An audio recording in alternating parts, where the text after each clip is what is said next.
ዩናይትድን ለማየት ለ24 ቀናት ያህል በጉጉት ስንጠብቅ ቆይተናል።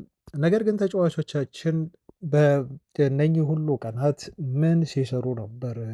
እንደው ደብሊን ሄደውስ ሲሰሩ በአሰልጣኙ ሲያሰራቸው የነበሩ ልምምዶችስ እንደው ምን አይነት ልምምዶች ነበሩ ብለን ጥያቄ እንድናነሳ የሚያደርገን በተጫዋቾቻችን እጅግ በጣም ያፈርንበት በተለይ ፈርስት ሃፍ በአጠቃላይ ከቀይ ካርዱ በፊት ያለው እንቅስቃሴ ብዬ ማለት እችላለሁ። የደጋፊዎችን እኛ በጉጉት ዩናይትድን ስጠብቅ ለነበርነው ደጋፊዎች እጅግ በጣም አሳፋሪ የሆነ እንቅስቃሴ ውጤቱ ብቻ አይደለም ቤተሰቦች ውጤት አንድ ቡድን በየትኛውም ቡድን ሊሸነፍ ይችላል። ግን ምን ነበረ ሽንፈቱ? እንዴት ይመስል ነበር አሸናነፋችን? የሚለውን ስናስብ በጣም ትልቅ የሆነ ዋርኒንግ ነው ለቡድናችን። ቀጣይ የአውሮፓ ሻምፒዮንስ ሊግ እንደው በእርግጠኝነት ዩናይትድ 95 በመቶ እንኳን ያለን ኦፕታ ነው። አሁን ይቀንሳል ቁጥሩ እርግጠኛ ሆኜ መናገር እችላለሁ።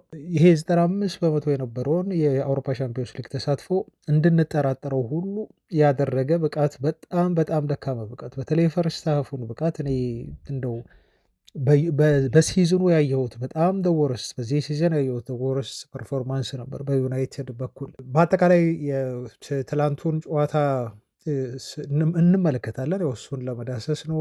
ፖስት ማች የሆኑ አስተያየቶችን ለመስጠት ነው የተገኘ ነው። ቤተሰቦች የዳኛዎቹ ውሳኔ ትላንት በጣም ግራ አጋቢ ነው። ዳኛው በአንዳንድ ውሳኔዎች ላይ ጥያቄ የሚያስነሱ ውሳኔዎችን አሳልፈዋል። እንደዚሁ ቡድኑ በሙሉ ተጫዋች በ11 ተጫዋች ጥሩ መንቀሳቀስ ያልቻለውን በ10 ተጫዋች ውጤት ለመቀልበስ ጥረት ማድረጉና በ10 ተጫዋች ወደ ጨዋታ መመለሱ ቡድኑ በጣም የሚያስገርምና ለየት ያለ እንግዳ የሆነ ነገር ሆኖብኛል። ትላንት የማጉዌርና የኮቢ ሜኑ አለመኖር የዩናይትድ ትልቁ ክፍተት ነበር ብዬ መናገር እችላለሁ። ብሩኖ ፈርናንዴስ እንደው ከጨዋታው ጥሩ ብለን የምናነሳው ነገር ትላንት ለካሳሚሮ አሲስት ማድረጉ ነው። አንድ አሲስት መጨመሩ ነው። ብሩኖ እስከ መጨረሻዋ ደቂቃ ድረስ ቡድኑ ነጥብ ይዞ እንዲወጣ ጥረት ሲያደርግ ነበር። በመጨረሻ አልተሳካለትም። እጅግ በጣም አዝኖም ሜዳ ውስጥ ብሩኖን ተመልክተናል። ካሪክ እንደው ከችግር የጸዳ አሰልጣኝ እንዳልሆነ በደንብ ያየንበት ጨዋታ ነው ብዬ ነው እኔ በግሌ የማስበው። አዲስ አሰልጣኝ ለመቅጠር ቡድኑ አሁንም ቢሆን ካሪክን በቋሚነት ለመቅጠር ሀሳብ ካለው እንደው አለው ተብሎ ተገልጿል። እንደውም ይቀድማል ከሌሎች አሰልጣኞች ተብሏል። በድጋሚ ግን ወደኋላ መለስ ብሎ እንዲያስብበት አመራሩ የሚያደርግ ይመስለኛል። አንዳንድ ውሳኔዎቹ ትላንት ትክክል አልነበሩም። ከዛ ውጪ ቤንች ላይ ያሉ ተጫዋቾችን እንዲሁ የተጠቀመበት መንገድ ሊድስ ዩናይትድን ማድነቅ ያስፈልጋል። እውነት ለመናገር ሊድስ ዩናይትዶች እንደው ፈርስት ሃፍ ላይ ያደረጉት እንቅስቃሴ ነው ለዚህ ውጤት እንዲበቁ ያደረጋቸው። የዩናይትድ ተከላካይ መስመር ደግሞ ፍጹም ትላንትና ተከላካይ መስመር አይመስልም ነበር፣ ስህተት ሲሰሩ ነበር። ከተከላካይ መስመር ተጫዋቾቻችን ማንንም ተጫዋች እንደው ጥሩ ተንቀሳቅሷል ብለን ማሞገስ አንችልም። አጠቃላይ ዩናይትድ ተጫዋቾች ትላንት በሙሉ ጥሩ አልነበሩም። ተከላካይ መስመሩ ግን ይበልጥ ጥሩ አልነበረም። ትላንት ምናልባት በጨዋታው እንደው የመጨረሻዎቹ 30 ደቂቃ ላይ ያደረግነው ጥሩ እንቅስቃሴ ተከትሎ አቻ መውጣት ይገባን ነበር። ግን አጠቃላይ የትላንቱን ጨዋታ ስንገመግም በጣም በጣም የሚያሳፍር እንቅስቃሴ አድርገናል። በ30 ደቂቃ ጥሩ እንቅስቃሴና በ30 ደቂቃ ጥረት ብቻ ያውም በቀይ ካርድ ተጫዋች ከወጣብን ባደረጉት ጥረት ምክንያት ተጫዋቾቻችንን የምናመሰግንበት አይነት ውጤት አይደለም። ቤተሰቦች በጣም የሚያሳፍር ውጤት ነው እውነት ለመናገር። ስለዚህ ጨዋታ ነው ዛሬ የምናወራው። እንዴት ናቸው ቤተሰቦች? በቀጥታ ወደ ጉዳዩ ገባው። ሰላም አላልኳችሁም፣ ምክንያቱም በጣም እንደው ስሜታዊ የሚያደርግ የሚያናድድ ውጤት ነው ትላንት የተመዘገበውና ይሄን ስሜታችንን የቡድኑ የትላንት እንቅስቃሴ በአጠቃላይ የተመለከተ እንዲሁም ስለ ቀጣይስ ቡድኑ ምን ማድረግ አለበት፣ ቀጣይ ዕጣ ፈንታው ምንድን ነው፣ አሰልጣኙስ ቢሆን እንደው በቋሚነት ሊታይ ሊቀጠር ይገባዋሉ የሚለውን እንመለከታለን። ሀሳባችሁን ስጡኝ፣ ኮሜንት ላይ አካፍሉ። ቪዲዮውን እንደው ከቻላችሁ ላይክ አድርጉ። ቤተሰቦቻችን በቀጥታ የትላንቱን ጨዋታ ትዝብት ለመመልከት ልሞክር፣ አብራችሁኝ ቆዩ። ሮይ ኪን እንደዚህ ሲል ተናገረ። የማንቸስተር ዩናይትድ አማካይ በፍጹም የለም ነበረ ሲል ገለጸው። በተለይ ደግሞ በመጀመሪያው አጋማሽ ሲል ነበር ሮይ ኪን ለዩናይትድ ውጤት መበላሸት ለፈርስት ሃፍ በጣም አስቀያሚ ለሆነው እንቅስቃሴ ዩናይትድን የአማካይ ክፍል እንደ ትልቅ ምክንያት አድርጎ የተናገረው ኢነርጂ የለውም ነበር አለ። ምንም አይነት ኳሊቲ አናይም ነበር ብሏል። እንዲሁም ሌድስ ዩናይትዶች በእያንዳንዱ ብሎክ ነበር በጣም በቀላሉ ከዩናይትድ አማካይ ክፍል ሲወጡ የምናየው ብሎ ነው እሱ የገለጸው ማለት ነው። እና የሮይ ኪንን አስተያየት እንደው ለትዝብት የጀማሩ ያደረግኩት የዩናይትድ የትላንቱ ትልቁ የሽንፈቱ ምክንያት አማካይ ክፍሉ እንደነበር ሁላችሁም ተመልክታችኋል። ይህን ስለ አማካይ ዲፓርትመንቱ ብቻ አይደለም ለሽንፈታችን ሰበብ ብዬ ማለት አይደለም። ሁሉም ዩናይትድ ከተከላካይ መስመር ጀምሮ ፉልባኮቹም ሲሰሩ ነበር ስህተቶችን ትላንትና ማለት ነው። የክንፍ ተጫዋቾቻችንም ውጤት አልባ የሆነ እንቅስቃሴ ነበር ሲያደርጉ የነበሩት። እንደ ዲፓርትመንት አማካይ ክፍሉ መከፋፈቱ ነው አንድን ቲም ውጤታማ ሊያደርግ የሚችልና ውጤት ሊያሳጣ የሚችል ነገር ደግሞ አማካይ ክፍል ነው። ታውቃላችሁ አማካይ ክፍል ዜሮ ከሆነ የትኛውም ቡድን እንደው ተከላካዮች ጥሩ ሳይሆኑ ቀርቶ አይደለም ጥሩ ቢሆኑ እንኳን ተከላካዮች አማካይ ክፍል መጥፎ ከሆነ አንድ ቲም ውጤት ያጣል። ይሄ ግልጽ ነው። በእግር ኳስ ውጤታማ በሆን ከፈለክ አማካይ ክፍልን ኮንትሮል ማድረግ መቻል አለብህ። ይሄ ነው አነጋገሩ ፕሮቨርቡ በእግር ኳስ። አማካይ ክፍሉን ኮንትሮል ካላደረግ ጨዋታውን በአጠቃላይ አንተ ልታሸንፍ አትችልም፣ ወይ ማሸነፍ እድል በጣም ጠባብ ነው ማለት ነው። እና በዚህ አማካይ ክፍል ላይ ደግሞ የትላንት የተከላካዮቻችን ስህተት መደነባበርን ስትመለከቱ ምን ያህል ወረስት የሆነ ጨዋታ እንዳሳለፍን ነው የምትረዱት ማለት ነው።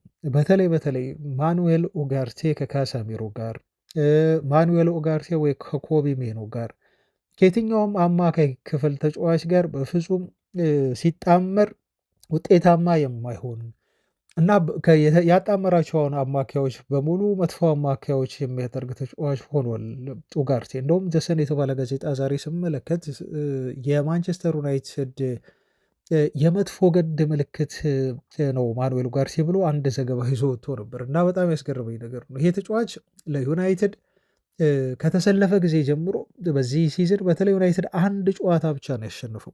ከዛ ውጭ ያሉትን ጨዋታዎች በሙሉ ማንቸስተር ዩናይትድ ተሸንፈዋል ማለት ነው። ቤተሰቦች እስካሁን ድረስ 10 ጨዋታ አደረገ ልጁ። ዩናይትድ አንድ ብቻ ሲያሸንፍ 3ቱን አቻ ወጥቷል፣ ግን 6 ሽንፈት ነው የደረሰበት። ቡድኑ በአጠቃላይ እሱ በነበረባቸው ጨዋታዎች ላይ ከ10ሩ ማሸነፍ የቻለው አንዱን ብቻ ነው። ይሄ በጣም የሚያስገርም ነው። በ9ኙ ወይ ነጥብ ጥሏል ወይ ደግሞ ተሸንፈዋል ማለት ነው። ኡጋርቴ ሲሰለፍ በሊድስ ትናንት 2-1 በብራይተን 2-1 ተሸነፍን። ከበርንሌይ ጋር 2 አቻ ወጣን። ሊድስ ጋር አዌ 1 አቻ ወጣን። ከወልቭስ ጋር ኢቨን ሳይቀር በኦልትራፎርድ ካስታውሳችሁ ወልቭስ 1 እኩል ወጣን።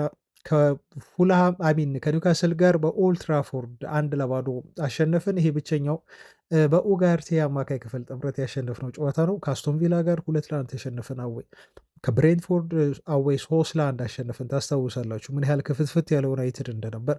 ሲቲ 3-0 በሆነ በጣም አሳፋሪ ውጤት ነው ያሸነፈን በኢትሃድ። እንዲሁም ግሪምስቤ የተባለው ቡድን በኤፍኤ ካፕ ተጫውቶ አብሮ እንግዲህ ከኛ ጋር 2 አቻ ወጣ ማለት ነው እና በኋላ ተሸንፈን በፔናልቲ ወጣን ከውድድሩ እና የማኑኤል ኡጋርቴ የአማካይ ክፍል ጥምረት ውጤት ነው ማለት ነው። አማካዮችን አንዳንድ ተጫዋቾች በጣም ጥሩ አማካዮች ያደርጋሉ። አንዳንድ ተጫዋቾች ደግሞ አብረው ተጣምረው ሲጫወቱ አማካዮችን በጣም መጥፎ ያደርጋሉ። ትላንት በሱ ምክንያት ካሳሜሮ ሁሉ ጥሩ መጫወት አቅቶት ነበር ማለት ነው እና ኮቢ ሜኖ በጨዋታው ላይ የተሰለፈው ጉዳት ስላለበት ነው። በልምምድ ሜዳ ላይ ጉዳት አጋጥሞት ነው ተባለ። ይሄ ያልጠበቅነው ጉዳት ነው እውነት ለመናገር እና እንደሚሰለፍ ነበር ሜኖ የምናውቀው። ወደ ደብሊን ተጉዞ ልምምድ ሰርቷል። ግን ድንገት በልምምድ መሀል የመጣ ጉዳት መሆኑን ተከትሎ ምንም ማድረግ አይቻልም። ለዚህ አማካይ ክፍል እንደው እውነት ለመናገር ቤተሰቦች ከማኑኤል ኡጋርቴ በላይ ለዩናይትድ ሰርቪስ ሊሰጡ የሚችሉ እንደው እዛው ያሉ ዩናይትድ ተጫዋቾችስ የሉም ነበሩ። ሌላስ መፍትሄ እንደው በቃ ኡጋርቴ ስላለ ይሄ ልጅ አማካይ ነው እንግዲህ በ50 ሚሊዮን ፓውንድ የተገዛ ነው። ስለዚህ መይሰን ማውንትን ወይ በሱ ቦታ ብናጫወተው ወይ ደግሞ ብሩኖ ፈርናንዴዝን ግዴታ ትላንት የግድ ስለሆነ ሪሶርሱ አለና ቤተሰቦች አያቸው። አሁን ማይክል ካሪክን የሰራ ብዬ የምለው አንዱ ትልቁ ስህተት ምን መሰላችሁ? ማኑኤል ኡጋርቴ ጥሩ ተጫዋች እንዳልሆነ ተመልክተናል። ቢያንስ ማይክል ካሪክ ለ30 ደቂቃ ያህል ካየው በኋላ ወይ ከረፍት በኋላ በጣም ሩዝለስ የሆነ ውሳኔ መወሰን ነበረበት ብዬ ነው እኔ በግል የማስበው።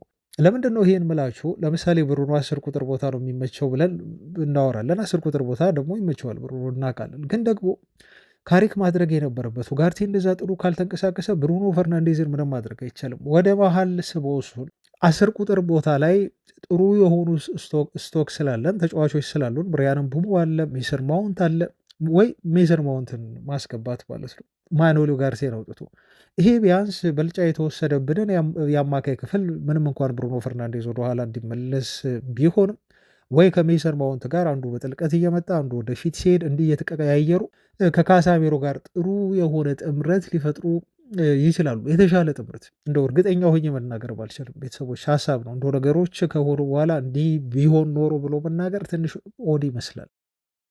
ቢያንስ ዩናይትድ ከዚህ የበለጠው ወረስት የሆነ እንቅስቃሴ አያደርግም ነበር። እንደው ሌሎች ትልልቅ አሰልጣኞች ላይ በጣም ደስ የሚሉኝ አሰልጣኞች ለምሳሌ ጆዜ ሞሪኖ ወይ ፔፕ ጋርዲዮላ ቢሆኑ በ30 ደቂቃ ውስጥ ተጫዋች ይቀይራሉ። አላቅም ሞሪኖ ቢሆን በ20 ደቂቃ ውስጥ ሁሉ ቅያሬውን ሊያደርግ ይችላል።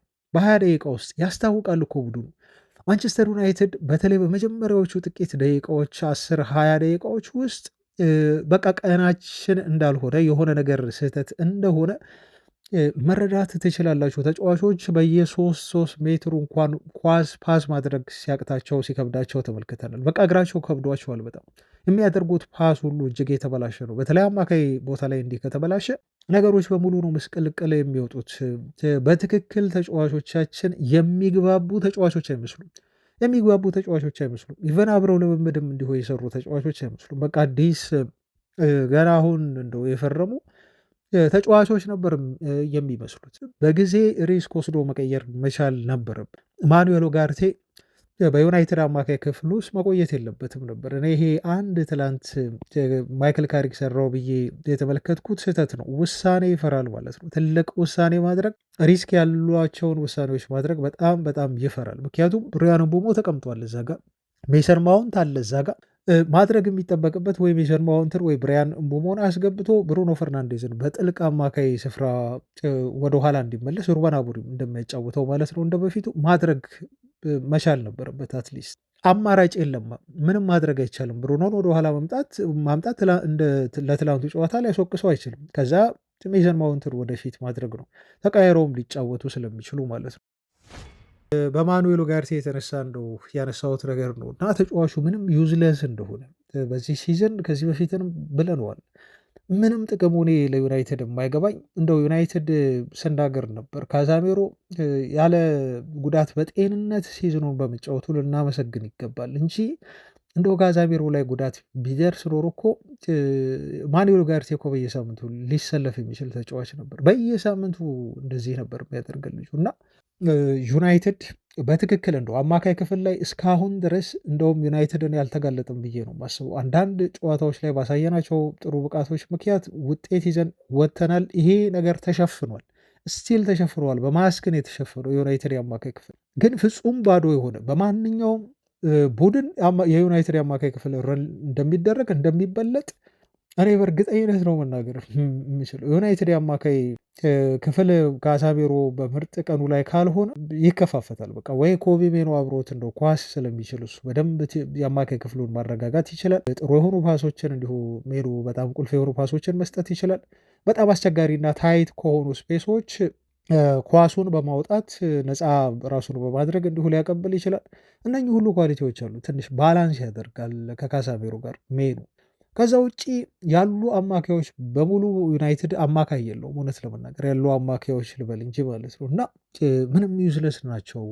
ይሄ ክፍተት ይሄ ነገር አሁን ሲዝኑ ሊያልቅ ሲል ኤክስፖዝ መሆኑ ነው አሁን በጣም እንትን ያለን እና የካሳሜሮ የኮቢ ሜኖ ጉዳት ነው አሁን ዩናይትድ ትላንት አማካይ ክፍል ኤክስፖዝ እንዲሆን ያደረገው። ግን እስካሁን አምልጠናል ነው እኔ ባይ ነኝ። አምልጠናል በዚህ ጉዳይ ላይ የትላንቱ ጨዋታ አጠቃላይ ትልቁ ድክመታችን የአማካይ ክፍሉ ነው። ከዛ ውጪ ግን የተከላካዩ መስመር የዩናይትድ የትላንት እንደተመለከታችሁት ነው። ስለ ተከላካይ ክፍሉ ምንም ማለት አልችልም። ቤተሰቦች በጣም ስህተት ሲሰሩ ነበር፣ በጣም ሲደናበሩ ነበር። ሌኒዮሮ የቀድሞ ሌኒዮሮ አይደለም። ኮንሲስታንሲ የለውም። ትላንትና በራስ መተማመኑ በጣም ወርዶ ነበር። ተጫዋቹ ከዛ ውጪ ደግሞ ማርቲኔዝ ነበር። ማርቲኔዝ ከሞላ ጎደል በጣም ጥሩ ነበር። ቀይ ካርድ የተመለከተበት መንገድ እንደው ጥሩ ባይሆኑም ቡድኑን ጎዳ ብዬ ብልም ግን ደግሞ ከረፍት በፊት ሶስተኛ ጎል ሊቆጠርብን የሚችልበት እድል በጣም ሰፊ ነበር እና ያችን ኳስ ተስፋ ባለመቁረጥ ተከታትሎ አውጥቷታል እና ይቺ ሶስተኛ ጎል ብትቆጠር በቃ ዩናይትድ እንደው ሊያሳየን የነበረው ያቺ የመጨረሻዎቹ ደቂቃዎች ብልጭታ እና ተስፋ ለመቁረጥን ሁሉ አናይም ነበር። 3-0 ቢሆን በጣም ሰፊ ነበር የሚሆነው። የታደገን ልጅ ነው። ግን በአጠቃላይ ስናየው በተለይ የሁላችሁ ዩናይትድ ትልቁ ችግር የሴንተር ባክ ችግር ብቻ አይደለም ያለበት። ዩናይትድ የአማካይ ክፍል ችግር ብቻ አይደለም ያለበት። የዩናይትድን ፉልባኮች ተመልከቱ። የግራ ወይ የቀኝ ተከላካዮቻችንን ተመልከቱ። ማዝራዊ ትላንት እንዴት ነበር? ዩዝለስ ነበር። ወይ ጥሩ አይከላከልም ወይ ደግሞ ጥሩ ሲያጠቃ ላየ ነው። ማዝራዊ ትላንትን ነው በሁለቱም ወገን የለበትም። ሉክሾውን ተመልከቱ። ሉክሾ የድሮ ሉክሾ አይደለም። ሉክሾ እንደው ለቁጥር እዛ ጋር የሚሰለፍ ተከላካይ እንጂ ይሄ ባክፓስ የሚያበዛ ተከላካይ እንጂ ለአጥቂዎቻችን ጥሩ የሆኑ ኳሶችን ሳጥን ውስጥ የሚጥል አይነት ተከላካይ አይደለም ሉክሾ። እስቲ ትላንት ስንት ጊዜ ነው ሉክሾ ለዩናይትድ አጥቂዎች ኳስ ፔናልቲ ቦክስ ውስጥ ሲጥል የነበሩ? እስቲ ምን ያህል ጊዜ ነው ካስታውሳችሁ? አንድ ጊዜ ሜቢ ነው ትዝ የሚለኝ ጥሩ ኳስ ጥሏል ቦክስ ውስጥ። ይሄ ነገር በተደጋጋሚ መሆን ያለበት ነው። በቃ እንደ ሚሳኤል ነው ኳሶች ወደ ተቃራሪ ቡድን ቦክስ ውስጥ መጣል ያለባቸው ከአንድ የዩናይትድ ፉልባክ። እኔ የድሮውን ቫሌንሲያ ሲያስታውስ እኮ ነው በዩናይትድ ቡድን ውስጥ እነኚህ ፉልባኮች ብዙም አይጥሙም። ቫሌንሲያ ኢኳዶራዊ ማለት ነው። ኢኳዶራዊ ተጫዋች እንደው ይዞ ቢሆን ዩናይትድ እሱ እኮ አንድ በቀኝ ቦታ ነው እንደዛ ሲንቀሳቀስ የነበረው። እንደዚህ አይነት በጣም ፈጣን የሆኑ እና ፓሶችን እንደው ብዙ ፓሶችን ወደ ቦክስ ውስጥ መጣል የሚችሉ ሰንጥቀው መሄድ የሚችሉ ስፒድ ያላቸው ጉልበት ያላቸው ፉልባኮች ዩናይትድ ያስፈልጉታል። በግራም ያስፈልገዋል፣ በቀኝም ያስፈልገዋል። ዩናይትድ እነኝንም ያሰልፋቸው የኛዎቹን ፉልባክ ዝም ብሎ ለቁጥር ማሟያ ነው የሚመስሉ። ምንም ቡድኑ ላይ የሚፈጥሩት አስተዋጽኦ የለም። በአግባቡ አይከላከሉም። ፕላስ ቡድኑ እንዲያሸንፍ ምንም አይነት እርዳታ አያደርጉ። ለአጥቂዎቻችን ኳሶችን አያደርሱ ፔናልቲ ቦክስ ውስጥ። ስለዚህ ነው የዩናይትድ ጉድለት ከአማካይ ክፍል በላይ ነው ብዬ ነው የምላቸው። አማካይ ዋናው ክፍተት ቢሆንም ግን ብዙ ቀዳዳዎች አሉብን። በአራት ተጫዋቾችን ዝውውር ብቻ እጅ በደረት አድርገን በቃ ዩናይትድ ሻምፒዮንስ ሊግ ቀጣይ ሲዝን ተመለሰ። መመለሱንም አሁን እርግጠኛ አይደለም። ራሳችን እንድንጠራጠር ሆንን እኮ አሁን ቤተሰቦች።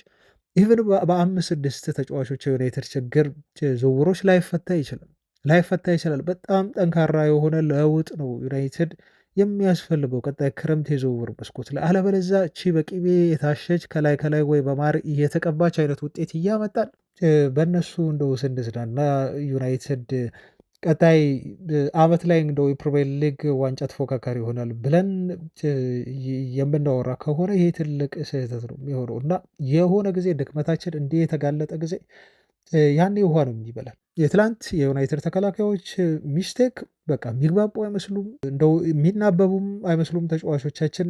እያንዳንዱ የሚያደርጉት እንቅስቃሴ ትላንት ፊዚካሊም ተበልጠው ነበር። በጣም ፊዚካል ነበሩ የሊድስ ዩናይትድ ተጫዋቾች። የአየር ላይ ኳሶችን ብዙ እድሎችን እንዲሁ ሲፈጥሩ ነበር እና በቀላሉ ነበር ቡልም የሚያደርጓቸው በተለይ ፊዚካሊ። ትልቁ ለዩናይትድ ሽንፈት እንደ አንድ ምክንያት አድርጌ የምወስደው ነው ከአማካይ ክፍል ውጭ የዩናይትድ ተከላካዮች ጥሩ አለመሆን ትላንት ዩናይትድን 3 ነጥብ እንዲሁ አሳጥቶታል። ነገሮችን በእጃችን ገብተው የነበሩ ጥሩ የሆኑ እድሎችን ልክ እንደተለመዱ ሁሉ አሞሪም በነበረበት ሰዓት በጣም ጥሩ የሆኑ እድሎች ነበሩ፣ ኦፖርቹኒቲዎች ነበሩ። ወደ ሊጉ የደረጃ ስንጠረዥ ወደ አናት የምንወጣበት እነኛን እድሎች ቡል ስናደርጋቸው እንደው ዝም ብለን ቦስል ስናደርጋቸው ቆይተናል። አመከናቸው በጣም የሚያስቆጩ ጨዋታዎች ማለት ነው። አሁን ያ ነገር ተመለሰ።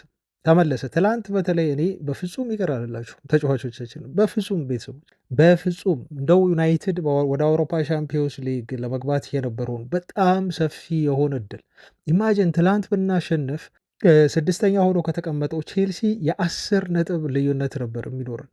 የ10 ነጥብ ልዩነት። ይሄ ማለት ከሶስት ጨዋታ በላይ ዩናይትድ በደንብ ሪላክስ የሚሆንበት እንደው የነጥብ ብልጫ ነበረው ለአውሮፓ ሻምፒዮንስ ሊግ ተሳትፎ 5 ቡድኖች ስለሚሳተፉ። ቤተሰቦች ሊቨርፑል አሸንፏል። አስቶን ቪላ ነጥብ ጥሎ ነበረ የማይገኝ ቼልሲም ተሸንፎ ነበር። ፍጹም የማይገኝ እድል ነበር ያገኘነው። እና የትላንቱን ጨዋታ ኢዝሊ እንደው ብናሸንፍ ኖሮ በአጠቃላይ በ10 ነጥብ እንርቃለን ከቼልሲ። ቀጣይ ጨዋታችን ደግሞ እንደምታውቁት ያው በቼልሲ ሜዳ ነው። ስለዚህ ይህን የ10 ነጥብ ልዩነት አድቫንቴጅ መውሰድ እያለብን ሳንወስድ ቀረ እና አሁን የነጥብ ልዩነቱ በሰባት ሆነ። ቀጣይ የምንጫወተው ስታንፎርድ ብሪጅ ላይ ነው። ይሄ እንደው ለቼልሲ ደጋፊዎች የትላንት የዩናይትድ ሽንፈት በጣም ጮቤ የሚያስረግጥና የስታንፎርድ ብሪጁን ጨዋታ በጣም በጉጉት እንዲጠብቁት የሚያደርጋቸው ነው። በቃ ዩናይትድን ለማሸነፍ የማይከፍሉት መስዋዕትነት የለም። ስታንፎርድ ብሪጅ ላይ ታያላችሁ። ኦፍኮርስ አውቃለሁ ዩናይትድ እንደውም ከሌድስ፣ በርንመዝ፣ በርንሌይ ምናምን ከምንላቸው ቲሞች ትልቅ ቲም ይሻለዋል ዘንድሮ ብዬ ነው እኔ በግሌ የማስበው። ከትልቅ ቡድኖች ጋር ሲጫወት ይሻላል። ቡድኑ እንደው አሳፋሪ የሆነ ውጤት እንዳይደርስበት በጣም ስለሚፈራና ተጫዋቾቻችን በደንብ በሙሉ ኃይላቸው ስለሚጫወቱ ይሆናል ከትልልቅ ቡድኖች ጋር ውጤት የሚያስመዘግቡት። አላውቅም እንደዚህ አይነት ቡድኖች እንደ ሌድስ፣ እንደ በርንሌይ የመሳሰሉ እንደ ወልቭስ የመሳሰሉ ቡድኖች ቲሙን እንደው ውልቅልቁን ሲያወጡ ሲፈረካክሱት እና ነጥብ ሲያስጥሉት ነው የምናየው እና የቼልሲ ጨዋታ ለት እንደው በቀላሉ እናሸንፋለን ባልልም ዩናይትድ በቀላሉ ደግሞ እንደ ሊድስ ጨዋታ እጅ አይሰጥም። ይሄን በእርግጠኝነት መናገር ይችላሉ። የትልልቅ ጨዋታዎች ዩናይትድ ነው ትላንት የተመለከትነው፣ በዚህ ሲዝንም እንዲሁ የተመለከትነው ማለት ነው። ትላንት ደግሞ ከትንሽ ቲሞች ጋር እንደሚቸገር አሁንም ያየንበት ጨዋታ ነው እና ቼልሲዎች አሁን በስታንፎርድ ብሪጅ ይህን ጨዋታ በጣም በጣም በጉጉት ነው እነሱ የሚጠብቁት። ኢማጅን እነሱ የሻምፒዮንስ ሊግ ጨዋታ የለባቸውም አሁን ራሳቸውን በዩናይትድ ትላንት ሽንፈት ወደ አውሮፓ ሻምፒዮንስ ሊግ መግባትን እንደሚችሉ ተስፋ የሰጠንበትን ሽንፈት ነው ያስመዘገብ ነው እና ይሄ ነገር እኔ በጣም በጣም ነው የሚያሳዝነኝ እና አያድርገውና ቼልሲዎች ካሸነፉ የነጥብ ልዩነቱ ስንት ይሆናል? በ4 ይሆናል ማለት ነው። ኢማጅን በስድስተኛው ቡድንና በማንቸስተር ዩናይትድ መካከል ያለው የነጥብ ልዩነት ሲምፕሊ በ4 ሆነ። 4 ከሆነ ደግሞ ቀጣይ ባሉ ጨዋታዎች ላይ እንደው አንድ ሽንፈት በቂ ነው። ከዛ በኋላ ምን አይነት ውጤት እንደምናስመዘግብ አናቅም። ቤተሰቦቻችን የፕሪሚየር ሊግ በጣም በጣም ከባድ ውድድር ነው። ከዛ በኋላ ያሉብን ጨዋታዎች ሊቨርፑል ነው፣ ብሬንትፎርድ ነው፣ በርንመዝም አለብን እንደዚሁ ማለት ነው። ፕላስ ደግሞ ከብራይተንም እንዲሁ ጨዋታ አለብን። የሰንደርላንድም ጨዋታ ይጠብቃል። የትኛውም ጌም በፕሪሚየር ሊጉ ቀላል አይደለም። በየትኛውም ጌም እርግጠኛ መሆን አትችሉ። ስለዚህ የትላንቱ ጨዋታ በሚከፈለው መስዋዕትነት በሙሉ ዩናይትድ አሸንፎ 10 ነጥብ መያዝ ነበረበት። 100% በቃ አለቀ።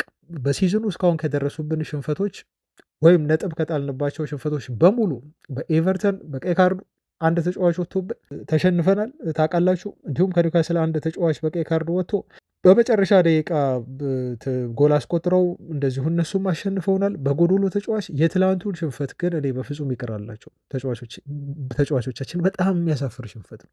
በጣም ከጨዋታው ውጤት አስፈላጊነት አንጻር ነው ብላችሁ አሁን ስህተት የምትሰሩበት ዝም ብላችሁ ነጥብ በዘፈቀደ የምትጥሉበት ጊዜ ላይ አይደለም የምንገኘው። አሁን እኮ ትላንት አሸንፈው ቢሆን ኖሮ በቃ እኔ ዛሬ ፕሮግራም ስሰራው ሳቀርብላችሁ ትዝብቴን በቃ ዩናይትድ አውሮፓ ሻምፒዮንስ ሊግ ገባ ብዬ ነው ልሰራላችሁ የምችለው። የ10 ነጥብ ልዩነት ነው ያለን ከስድስተኛው ቼልሲ ጋር የሚኖረን የ10 ነጥብ ልዩነት ብቻ ነው። አሁንስ ዛሬስ ደግሞ ከቼልሲ ጋር ስንጫወትስ በ7 ነው የምናገኘው ደግሞ መልሰን ቼልሲ ነው። ስለዚህ እነሱ ካሸነፉ በ4 ይሆናል። ከዛ በኋላ ግን በምንም ነገር እርግጠኛ በሆን አንችልም ማለት ነው። አያችሁ እንዴ ያለውን ስሜት ልዩነት አሸንፈን በ10 ብናደርገው ልዩነቱን ለቼልሲን ጨዋታ ደግሞ በተነሳሽነት በሞራል ኢቨን አቻ ብንወጣ ተውት ማሸነፉንና ካሸነፍን በ13 ነጥብ ልዩነት ይሆን ነበር ማለት ነው ከስድስተኛ የሆነው ቡድን ጋር። ያ ማለት ደግሞ የ4 ነጥብ እና ከዛ በላይ የ4 ጨዋታና ከዛ በላይ ልዩነት ይኖረናል፣ ዲፈረንስ ይኖረናል ማለት ነው። ስለዚህ ኦልሞስት ወደ አውሮፓ ሻምፒዮንስ ሊግ የትላንት ምሽቱን ማሸነፍና ቼልሲን ማሸነፍ ያስገባል ነበር ቻምፒዮንስ ሊግ ተሳትፎ። ምንም ተስፋ የሌላቸውን ተስፋ የቆረጡ የቼልሲ ደጋፊዎችን ስሜት አሁን ስረዳ ከማህበራዊ ሚዲያ ላይ ባለፈው ከሲቲ ጋር ከተሸነፉ በኋላ ያለውን ስሜት ስረዳ በቃ ተስፋ ቆርጧል። አውሮፓ ቻምፒዮንስ ሊግ አንገባም ብለው ደምድመዋል። በራሳችን ጊዜ ግን እንደው ዩናይትድን ሁሉ እኮ ለአውሮፓ ቻምፒዮንስ ሊግ እስቲ ማን ነው የሚገባው? ዩናይትድ ነው ብለው እኮ ዩናይትድን ለእንትን ሁሉ አላቀረቡትም እኮ ሌሎች ደጋፊዎች ማለት ነው፣ ቤተሰቦች። በቃ ዩናይትድ ገብተዋል፣ ሲቲ ገብተዋል፣ አርሰናል ገብተዋል ብለው ነው። ማን ነው ከአውሮፓ ቻምፒዮንስ ሊግ የሚቀረው ቡድን? ማን ነው ማይሰለፈው በቀጣይ ሲዝን ላይ ማይወዳደረው ብለው ሊቨርፑልን ነው ሲያፎካክሩ የነበሩ። ሊቨርፑል ነው ወይስ ቼልሲ ነው የማይገባው እያሉ። አሁን ግን ዩናይትድ ወደዛ እየተጠጋ ነው ማለት ነው። አሁን አያችሁ። ስለዚህ በቀጣዮቹ ጨዋታዎች ላይ ማን ነው አውሮፓ ቻምፒዮንስ ሊግ ሚስ ሊያደርግ የሚችለው? ሊቨርፑል ነው፣ ቼልሲ ነው ወይንስ ዩናይትድ ነው ብለን አሁን ደግሞ ዩናይትድ እንቀላቅለን ልናወራ ሆነ ማለት ነው። እና እኔ ትላንት ከሁሉም ነገር በላይ በጣም ያበሳጨኝ ሽንፈቱ ሳይሆን ፐርፎርማንሳችን ነው። ፐርፎርማንሱ በጣም በጣም በጣም የወረደ ነው። ምን ሲሰሩ እንደነበር አላውቅም ቤተሰቦች። እንደው ጎርቶናል ለ24 ቀን ጨዋታ ለማድረጋችን ብላ ብላ ብላችሁ ልትሉኝ ትችላላችሁ። እንደው ሪትም ውስጥ አልገቡ ምናምን ልትሉ ትችላላችሁ። ይሄ ሰበብ ነው ብዬ እኔ መናገርም አልፈለግም፣ ምክንያት ነው ብዬ ማቅረብ አልፈለግም። 24 ቀን በሙሉ ማረፍ ማለት አላውቅም እንግዲህ ከእግር ኳስ ከስፖርት ሳይንስ ባለሙያዎች አንጻር ምን ሊሉት እንደሚችሉ ዩናይትድ ቢጫወት ይሻለው ነበር በመሀል ጨዋታ። እሱን አላቅም ቤተሰቦች። ምናልባት ሌሎች ዩናይትዶች የኤፍኤ ካፕ ጨዋታ ነበረባቸው በመሀል፣ እሱ ጠቅሟቸው ሊሆን ይችላል በጥሩ ፊትነስ እንዲጫወቱ። ግን ያን ሰበብ አድርጌ ማቅረብ አልፈልግም። የትላንቱ ሽንፈታችን የትላንቱ ፐርፎርማንሳችን ፍጹም እንደው ከእረፍቱ ጋር የሚያያዝ አይመስለኝም። እኔ በግል አይመስለኝም። ግን ሲያደርጉ የነበረው ዝግጅት ምንድን ነው? በተለይ ፊዚካሊ በጣም እየወረደ ነው ዩናይትድ። ፊዚካሊ በጣም በጣም እየወረደ ነው። የ24 ቀን እረፍት አለን። ስለዚህ ደብሊን ሄዱ፣ ሪፐብሊክ ኦፍ አየርላንድ። እዛ ሲሄዱ እንደው ወደ ፊትነሳቸው እንዲመጡ ግዴታ ቡድኑ ምን ማድረግ ነበረበት? ጨዋታ ካስፈለገው በጣም እረፍቱ ከበዛ እንኳን ቡድኑ ማድረግ ያለበት ትልቁ ነገር ምንድን ነው? ጨዋታ ማዘጋጀት። እንዴ አየርላንድ የሄዱት ደብሊን የሄዱት ለምንድን ነው እንዴ? ለምን በዝግ ስቴዲየም 1-2 ጨዋታዎችን እዛ አያደርጉ? ማድረግ ይችሉ ነበር እኮ በቀላሉ። እዛ እስኪሄዱ ድረስ እዛ እስከተዘጋጁ ድረስ ከሆኑ የአየርላንድ ቲሞች ጋር አንድ ጨዋታ እንደው ፊትነሳቸውን መመለስ የሚያስችላቸውን አንድ ጨዋታ ማድረግ ይችሉ ነበር። ምንድን ነው የሚሰሩት? የዩናይትድ ሰዎች የዩናይትድ አመራሮች ምንድን ነው የሚሰሩት? ቲሙ በዚህ ያህል ደረጃ የአካል ብቃቱ የሚወርድ ከሆነ እኔ የሚሰሩት ልምምድ ላይ ጥርጣሬ አለኝ። አሞሪምን ከዩናይትድ እንደው በጣም ከጠሉበት ነገር በጣም እንደ ውሻ ነው የሚያሰራቸው። በነገራቸው ላይ በጣም ከፍተኛ የሆነ በጣም ኢንቴንስ የሆነ ልምምድ ያሰራቸዋል። አሞሪም በጣም ጠንካራ ልምምድ። ልክ እሱ ሲለቅ ክለቡን እና ማይክል ካሪክ ሲመጣ ምንድን ነው ያደረገው? አሳጠረው። የሚለማመዱበትን ጊዜ በጣም አጭር አደረገው። ግን ደግሞ ልምምዱን ጠንከር አደረገው ነው የሚባለው። ስለዚህ ይሄ ልፋት የሚባለው ነገር በደንብ ደም ሰጥቶ ልምምድ የመስራት ነገር የለም ማለት ነው። ስለዚህ የዩናይትድ ፊዚካል አጠቃላይ የቡድኑ ፊዚካል እንደወረደ ታስተውላላችሁ ቤተሰቦች። ልብ ብላችሁ ተመልከቱ። ማይክል ካሪክ ከመጣ በኋላ ዩናይትድ በጣም ጥሩ በሆነ ፊትነስ የተጫወተው እና ቡድኑ በኢንቴንሲቲ የተጫወተው የመጀመሪያዎቹ ማይክል ካሪክ 3 ወይ 4 ጨዋታዎች ከሲቲ ጋር ስንጫወት ከአርሰናል ጋር ስንጫወት ከዛም ባሉ እንዲሁ ተከታታይ 1-2 ጨዋታዎች ዩናይትድ በጥሩ ፊዚካል ሼፕ ነበር ሲጫወት የነበሩ። በጥሩ ፊዚካል ሼፕ የዌስትሃሙ መንሸራተት ከመጣ በኋላ ባሉ ጨዋታዎች ግን ማንቸስተር ዩናይትድ የቀድሞውን ጥንካሬ ማግኘት አልቻለም።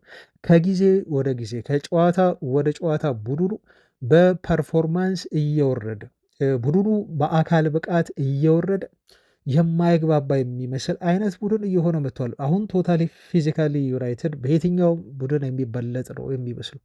በቃ ዛር አውት ኦፍ ዴር ሼፕ ምንም ቅርጽ የሌለው ቡድን ነው ዩናይትድ የሚመስለው ማለት ነው ቤተሰቦች አያችሁ። ስለዚህ አሁን እኔ ሩበን አሞሪምን ለማመስገን ወይ ደግሞ ለምን ይሄ አሰልጣኝ ተባረረ ብዬ ለማለት ሳይሆን በአሞሪም ዘመን ተጫዋቾቻችን ሞር ፊት ይመስሉ ነበር። ፊት ስላችሁ ፊዚካሊ ነው፣ ውጤቱን አይደለም እያልኩ ያለሁት ግን ፊዚካሊ ግን በጣም ፊት ይመስሉ ነበር እና እሱም ከለቀቀ በኋላ ያሉትን ጥቂት ቀናት እኔ በአሞሪም ዘመን የሰሯቸው በጣም ጠንከራ እነሱ የጠሉት አስምሩበት እዚህ ጋር ተጫዋቾቻችን የጠሉት ሩበን አሞሪም ግን እንደው ጥርሳቸውን ነክሰው እንዲሰሩ ያደረጋቸውን በጣም ከባባድ የሆኑ ልምምዶች ለዩናይትድ በዛ ደረጃ ፊዚካሊ ለመጫወት አስተዋጽኦ አበርክቷል ብዬ ነው እኔ በግሌ የማስበው። ካሪክ ሶፍት ሆነ። ስለዚህ ደስተኛ ሆኑ። ካሪክ በቃ አያስጨንቅም፣ ጠንከር ያሉ ልምምዶችን አያሰራም ብለው ተጫዋቾቻችን በሙሉ ነው በአንድ ፍቅር የተቀበሉ። ምክንያቱም ሃርድ የሆኑ ልምምድ ላይኖሩ ይችላል። በቃ ተጫዋቾቻችንም እኮ በጣም ሰልፊሽ ናቸው። በጣም ነጭ ላብ የሚያልብ ልምምድ መስራት ላይፈልጉ ይችላሉ። ይሄን ደግሞ አስምሩበት ቤተሰቦች። አሁን ያለው ውጤት የሚገልጽላችሁ ይሄንን ነገር ነው። ቡድኑ እየመጣ ያለበት ግራፍ ያኔ አሞሪም ከተሰናበተ በኋላ በሆይ ሆይታ አንዳንድ ተጫዋቾች በጣም ደስተኛ ናቸው። ቲሙ ውስጥ የነበረ ከአሰልጣኝ ለውጥ በኋላ የሚመጣ ተነሳሽነት አለ እና ያቺ ተነሳሽነት ሳትሆን አትቀርም። እነኛን ተከታታይ ጨዋታዎች 4 ተከታታይ ጨዋታዎች እንድናሸንፍ ከዌስትሃም ዩናይትድ ጋር እንዲሁ አቻ እንድንወጣ ያደረገን። ከዛ በኋላ ያሉትን እሱ ውጤት ቤተሰቦች ልብ በሉ 4 ጨዋታዎች ላይ ያለፉትን 2ን የተሸነፍነው ያሁን በቀይ ካርድ ኒውካስል ዩናይትድ ተጫዋች ወጥቶበት ከዛ አንድ አቻ ወጣን። 1 ጨዋታ ብቻ ነው ያሸነፍነው ማለት ነው ከአራቱ ልብ በሉ 4 ጨዋታ 1 ጨዋታ ብቻ አሸነፍን። አሁን 5ኛ ጨዋታችን በቼልሲ ሜዳ ነው። ቼልሲ ደግሞ የሚያሸንፈን ከሆነ ልብ በሉ ከ5 ጨዋታ ዩናይትድ የሚያሸንፈው 1 ጨዋታ ብቻ ይሆናል። ከ5 ጨዋታ አያችሁ። የማይክል ካሪክን ጨዋታዎች ያለፉትን 5 ጨዋታ እና ያለፉትን 5 ጨዋታ ከዛ በኋላ ያሉትን 5 ጨዋታ ብላችሁ ስከፋፍሉ ዩናይትድ ግራፉ በጣም የማሸነፍ ፐርሰንቴጁ በጣም እየወረደ የመጣ ቡድን ሆኗል ማለት ነው። ለዛም ነው ጥያቄ የምናነሳው አሁን ማይክል ካሪክ ላይ ዩናይትድ ቋሚ አሰልጣኝ ይሁን የሚለው ጥያቄ ትልቅ በት ነው። ጥያቄ እንዲሁ የሚቀመጥበት ቢግ በት በቃ ይሄ ጥያቄ ምልክት ነው። የክለቡም አመራሮች እንደው በትላንቱ የማይክል ካሪክ ጨዋታውን አንድ ላይ ያደረገበት ተጫዋቾችን እንዲሁ ያሰለፈበትን መንገድ በጣም በጥሩ መልኩ ቁጭ ብለው የማያዩት ከሆነ ችግር ነው። በቃ ሌላ ከማይክል ካሪክ ውጪ ሌላ አሰልጣኝ ማየት እንዳለብን የሚያመላክት ጨዋታ ይመስለኛል። እንደው በአንድ ጨዋታ ካሪክን እንደዚህ ላለማለት ጥረት አድርጌያለሁ ቤተሰቦቻችን፣ ምክንያቱም ተደጋጋሚ ማየት ፈልጌያለሁ ማይክል ካሪክን። አሁን ባለፉት 3 ጨዋታዎች ላይ ተመለከት ነው። በተለይ የትላንቱ ጨዋታና የቡድኑ እንቅስቃሴ በተለይ ትልቅ ጥያቄ እንድናነሳ የሚያደርገን ነው። ይሄን መዋሸት አልችልም ቤተሰቦች። ማይክል ካሪክን እደግፈዋለሁ፣ በደንብ ነው አሁንም የምደግፈው። ዩናይትድ አማራጮችን ካጣ ሌሎች አማራጮችን ካጣ አማራጭ ያጣል ብዬ አላስብም። አማራጭ ሊያጣ የሚችለው ዩናይትድ በክለቡ አመራር ለቀጣዩ አሰልጣኝ ድጋፍ ካለመስጠት ምክንያት ብቻ ነው ሊሆን የሚችለው። ሉዊስ ኤንሪኬን ማምጣት ይፈልጋሉ። አሰልጣኙ አቫይለብል ነው። በፒኤስጂ ቤት ኮንትራት አልፈርምም። ሪጀክት አላደረጋቸውም። እኔ ዩናይትድ መጥቼ ዩናይትድን ማሰልጠን አልፈልግም አላለም በዚህ ሲዝን። እንደውም የፒኤስጂን ኮንትራት አልፈርምም ብሎ ነው ቁጭ ያለ አሰልጣኝ ነው። ስለዚህ ይህን አሰልጣኝ ለማሳመን ዋጋ መክፈል፣ የሚፈልገውን ነገር መስጠት፣ ኮንትራትም በሉት ከተጫዋቾች ፊርማም ማረጋገጫ መስጠት የዩናይትድ ባለቤቶች ኃላፊነት ነው።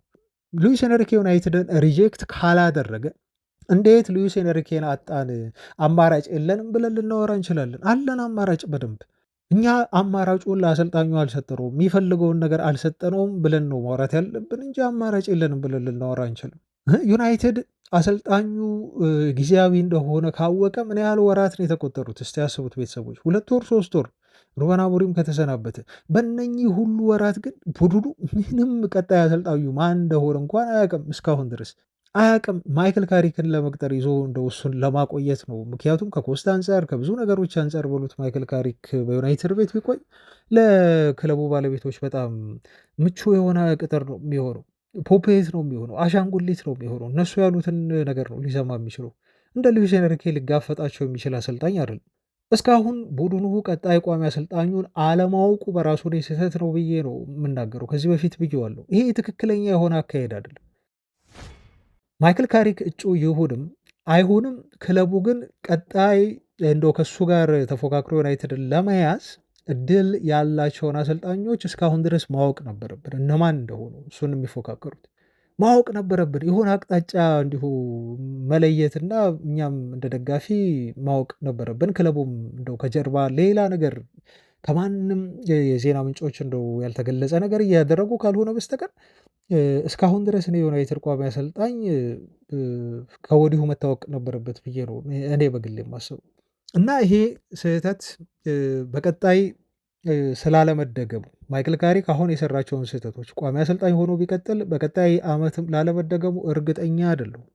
ሪስክ ወስዶ ቅያሬዎችን ትላንት አንዳንድ ቦታዎች ላይ ማድረግ ነበረበት ጨዋታዎችን ካየ በኋላ ግን ቶሎ ሪያክት አላደረግም። ብሪያን ምቡሞ አሁን ለምን ቤንች ላይ የተቀመጠ ብዬ እዚህ ልከራከር አይደለም ቤተሰቦች፣ ያ ትልቅ ስህተት ነው ብዬ እንዲሁ ላውራ አይደለም። ምክንያቱም ያለፉትን ጨዋታዎች ብሪያን ምቦሞ ጥሩ አልነበረም። እሱ ከገባ በኋላ ያደረገው እንቅስቃሴ ጎል ለማስቆጠር ያደረገው ጥረት ግን አማድ ያ ሁሉ ደቂቃዎች ቆይቶ ሜዳ ውስጥ ከፈጠረው የጎል ማግባት እድል ወይ ለማግባት ጥረት ካደረገው በሙሉ ይበልጣል። እኔ የአማድ እንትን እየገባኝ አይደለም። ቤተሰቦች በጣም አንዳንድ ጊዜ አሰልጣኝ ስትሆኑ ሪስክ መውሰድ ያስፈልጋል። በቃ ኃላፊነት አማድ እኔ ትላንት አሁን ቤስት አድርጎት አማድ በጣም ጥሩ ተጫዋች ነው አውቃለሁ። የተቃራኒ ተጫዋቾች ተከላካዮችን የሚያስጨንቅ ልጅ ነው። ግን እስቲ ውጤቱን ንገሩኝ። በአማድ ምክንያት ይሄ ጎል አሲስት ተደረገ እና ተቆጠረ ብላችሁ ንገሩኝ። እግር ኳስ ዞሮ ዞሮ የውጤት ስፖርት ነው። የአማድ እንቅስቃሴ ውጤት ማያመጣ ከሆነ ለማንቸስተር ዩናይትድ ጎል እንዲቆጠር ምክንያት ካልሆነ አማድ ጥሩ ተንቀሳቀሰ፣ ተከላካይ አስጨነቀ ብትሉኝ እኔ አይገባኝ። እዚህ ጋር በጣም ቆራጥ ውሳኔ ሊደብረው ይችላል አማድ፣ ወይ በጣም ብዙ ደጋፊዎች ስላሉት። እኔም ይሄን የምናገረው በድፍረት ነው። የምትወዱት ደጋፊዎች ትኖራላችሁ አማድ፣ እኔም ወደዋለሁ አማድን በግሌም ቢሆን ማለት ነው። ግን ደግሞ እንደፈለገ ልጁ ያኩርፍ መቀመጥ አለበት። ጋራንትድ መሆን የለበትም የአማድ ቦታ። እንዴ ያለፉትን ጨዋታዎች እኮ ልጁ ምንም ሲፈጥር እኮ አላየ ነው።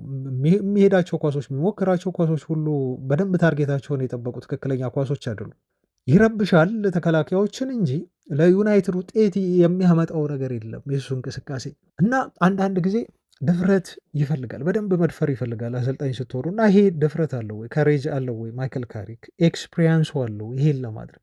ተጫዋቾችን አሳምኖ የማስቀመጥ ብቃቱ አለው ወይ? ሉዊስ ኤንሪኬ ቢሆን ይሄን ያደርገዋል አምሹር፣ ምንም አልጠራጠርም። እና እነኚህ ጥያቄዎች አይምሮ ውስጥ ሲመጡ ማይክል ካሪክ ላይ ትልቅ ጥያቄ እንዳነሳ ሆናለሁ። ለማንኛውም የትላንቱን ውጤት በተመለከተ ከዚህ በላይ ማለት ይችል ነበር፣ ግን ያው ሽንፈት እንግዲህ ሽንፈት ስለሆነ በጣም ሲወራ እንደው ይበልጥ ይሰለቻል ስለ ጨዋታውም። እና የዳኛው ስህተት ታውቃላችሁ፣ ፖል ቴርዴ በጣም የሚያስገርም ውሳኔ ነው የወሰዱት። ጸጉሩን ጎተተ ብለው በቀይ ያስወጣበት መንገድ አሁን ብቻ አይደለም። ዩናይትድ በነገራችሁ ላይ በተደጋጋሚ በዳኞች ቪክተም እየሆነ ነው፣ በተደጋጋሚ ጊዜ በዚህ ሲዝን በተለይ የማንቸስተር ዩናይትድ ጥፋቶች ሲሆኑ አንድም ነው የማይታዩት። ለምሳሌ ጎል ከመቆጠሩ በፊት የመጀመሪያው ካልቨርት ሉዊ እንዴት አድርጎ ፋውል ሲሰራበት ፐንች ሲያደርገው እንደነበር ዮሮን ተመልክታችኋል።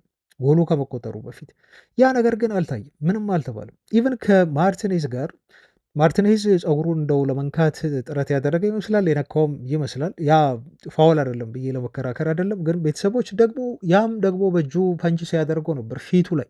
እሱ ቢጫ ካርድ አላየም። ቫዮለንት ኮንዳክት በሚል ነው ጸጉሩን ለምን ያስክ ተብሎ እሱ በቀይ ካርድ የወጣው ማለት ነው። ካልቨርት ሉዊን ግን ምንም ቢጫ አላየም። ካልቨርት ሉዊ በራሱ ከዚህ በፊት በሰራው ጥፋት እዛው ጨዋታ ላይ ኡጋርቴ ላይ ይመስለኛል ቢጫ ካርድ ማየት የነበረበት ልጅ ነው፣ ወይ ዮሮ ላይ በሰራው ጥፋት ምክንያት ማለት ነው። ግን እነኚህ ነገሮች ፍጹም ይታለፋሉ። ለዩናይትድ ሲሆን ግን ህጉ በተለየ መልኩ ይተገበራል።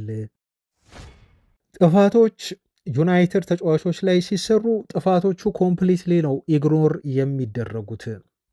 ከዚህ በፊት በነበሩ ጨዋታዎች ላይ ተመልክተናል፣ በተለይ በዚህ ሲዝን።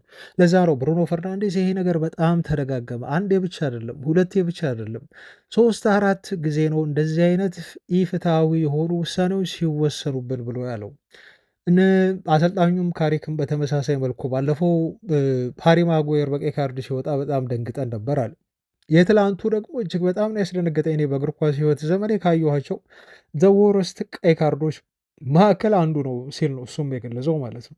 ምክንያቱም ያ እነሱ ህጉን ኢንተርፕሬት ለማድረግ ዩናይትድ ላይ ሲሆን በጣም ይበረታሉ፣ ዳኞች በጣም ይበረታሉ። ኢቨን ከእይታ ውጭ የሆኑ ነገሮችን እንኳን ቢሆን በቫር ተነጋግረው ያንን ቀይ ካርድ እንዲሰጠው እና እንዲያስወጣው ከሜዳ ለማድረግ ዳኞች በጣም ፈጣን ናቸው። በጣም ዩናይትድ ላይ ጥፋቶች ሲሰሩ ግን እነኛን ነገሮች በቫር እንኳን አያዋቸውም። አንዳንዴ በጣም ዝም ብሎ ያልፏቸዋል ዝም ብለው።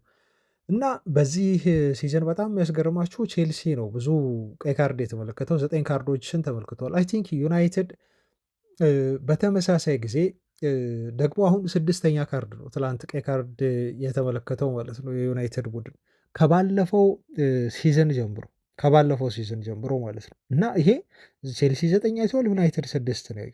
በቃ ይመዘዛል ዝም ብሎ ዩናይትድ ላይ ሲሆን፣ ሌሎች ቡድኖች ላይ ሲሆን ግን ይሄ ህግ በአግባቡ ወይ ኢንተርፕሬት እንዲሁ አይደረግም። ለምሳሌ አሁን በቅርቡ በቼልሲና በአርሰናል ሴቶች ቡድን መካከል ጨዋታ ተደርጎ ነበር። በዚህ ጨዋታ ላይ አንድ የቼልሲ ተጫዋች ነች፣ ስሟን አላስታውስም። ምናልባት ምስሉን እዚህ ቪዲዮ ላይ ትመለከቱት ይሆናል፣ አደርገዋለሁ እና ፀጉሯን ይዛ ትጎትታታለች። የአርሰናል ተጫዋች ነች። ዳኛው ምንም አላሉም፣ አለፉ። ምንም አይነት ቀይ ካርድ አልተሰጠም ለዚህ ክስተት። አሁን በተመሳሳይ ሀገር ላይ ነው ያለነው፣ እንግሊዝ ላይ ነው። ተመሳሳይ የሆነ የእግር ኳስ ህግ ነው ያለው። ነገር ግን ለዩናይትድ ሲሆን ቀይ ያሰጣል፣ እዛ ጋር ደግሞ ለአርሰናል ሲሆን ደግሞ ቀይ አያሰጥም። ተመሳሳይ የሆነ ጥፋት ማለት ነው። ህጉ ተመሳሳይ ነው፣ እግር ኳስ ነው ሁለቱም ማለት ነው። በኋላ ላይ የቼልሲው አሰልጣኝ እንደውም ተቃውሞ ስታቀርብ ነበር፣ የሴቶቹ ማለት ነው። ይህን እኮ ተመልክተናል፣ እንዴት ፀጉሯን ጎትታ ቀይ ካርድ አይሰጣትም ብላ ማለት ነው። ዩሲ ለአንዳንድ ቲሞች በቃ ይታያል ህጉ። ለዩናይትድ ሲሆን በደንብ ተደርጎ ነው ህጉ፣ ወደኋላ የተረሳ ህግ ሁሉ ይታወሳል፣ በደንብ ተግባራዊ ነው የሚደረገው። የፈጠነ ያውም በጣም በጣም የፈጠነ። ለአንዳንድ ቲሞች ደግሞ ኢግኖር ይደረጋል፣ ምንም እንዳልተፈጠረ ተደርጎ ይታለፋል። ይሄ ነው እየተደጋገመ የመጣው።